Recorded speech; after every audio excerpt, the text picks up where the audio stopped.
குர்பானி முக்கியமானதொரு இறை வழிபாடாகும். இஸ்லாத்தின் அடையாள சின்னங்களில் ஒன்றான இது அறியாமை காலத்திலும் வணக்கமாக விளங்கப்பட்டிருந்தது. ஆனால் நிராகரிப்பாளர்கள் சிலைகளின் பெயரால் குர்பானி செய்து கொண்டிருந்தார்கள்.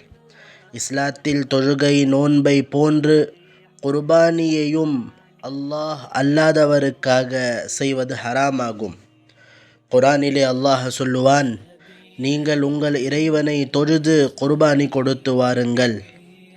இன்னொரு இடத்தில் இப்படி வரும், குர்பானி கொடுக்க சக்தி இருந்தும் கொடுக்காதவர்கள் நமது ஈது தொழுமிடத்திற்கு வர வேண்டாம் என்று இப்னு மாஜா என்ற ஹதீஸுடைய நூலில் பதிவாகியுள்ளது.